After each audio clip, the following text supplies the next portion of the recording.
Hai semua, salam sejahtera kepada semua pelajar. Jadi untuk hari ini kita masuk dalam bab yang baru yang berkaitan dengan peta lakar.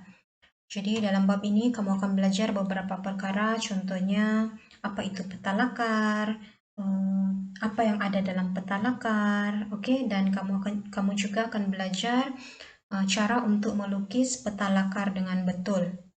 Oke, jadi kita akan tengok dulu dalam 3.1 yang berkaitan dengan ciri-ciri peta lakar. Oke, apa itu peta lakar? Ialah gambaran permukaan bumi yang dilukis dari pandangan atas. Jadi apa itu peta lakar? Dia adalah satu lakaran yang kamu lakar daripada pandangan atas kamu. Oke, apa yang kamu nampak dari atas itu yang akan kamu lukis. Oke, tapi peta lakar di sini merujuk kepada bumi. Oke.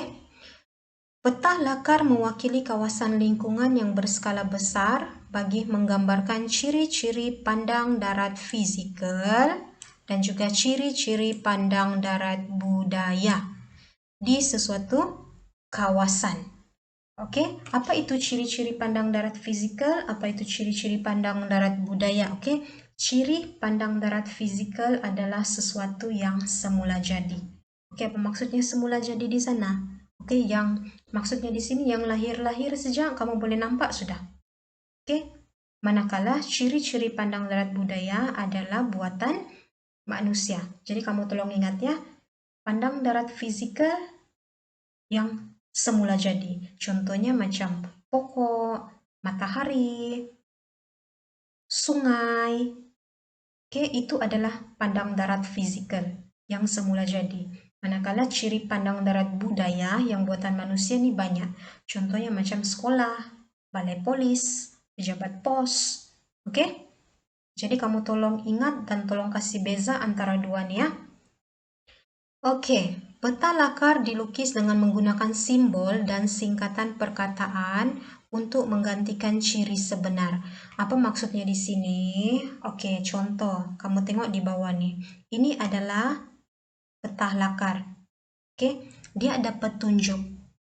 Oke, contohlah kamu nampak dari atas adalah rumah. Oke, gambaran daripada atas adalah rumah. Jadi dalam peta lakar itu kamu tidak akan lukis gambar rumah, tetapi kamu akan lukis simbol ini. Oke, simbol ini yang menuju kepada petempatan. Oke, boleh paham kan? Itu contoh dia ya. Nanti kamu akan belajar lagi. Oke, contoh lagi. Sekolah. Kamu tidak akan lukis sekolah yang betul-betul sekolah, tetapi kamu menggunakan simbol. Oke, simbol untuk sekolah adalah SIK. Oke, jadi dalam sebuah peta lakar, dia wajib ada 5. 1, 2, 3, 4, 5. Maksudnya peta lakar yang lengkap perlu ada tajuk. Oke, macam kamulah, kamu kena ada nama. Jadi apa tajuk peta lakar yang kamu buat? Yang kedua, kamu ada pemidang ataupun dalam bahasa kasar kita bingkai. Oke, ini dia bingkai yang segi 4 nih. Oke, seterusnya adalah arah mata angin. Oke, arah mata angin ini perlu ada di bagian utara sini. Oke, simbol. Oke, simbol-simbol ini kamu akan belajar nanti lepas ini. Oke, simbol-simbol. Dan last sekali, mesti ada petunjuk. Sebab kalau tidak ada petunjuk, kita tidak tahu ini apa, kamu tidak tahu kan? Oke, jadi ada petunjuk, jadi kita boleh tahu, oh yang ini petempatan, yang ini sekolah. Yang warna biru ini merujuk kepada rotasi. Kalau yang begini, sungai. Oke, jadi itu maksudnya. Oke, jadi kamu kena ingat, peta lakar dia wajib ada 5 benda ini, 5 perkara ini.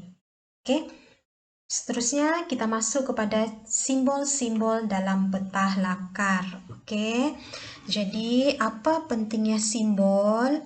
Simbol merupakan lambang yang mewakili ciri-ciri dalam peta lakar.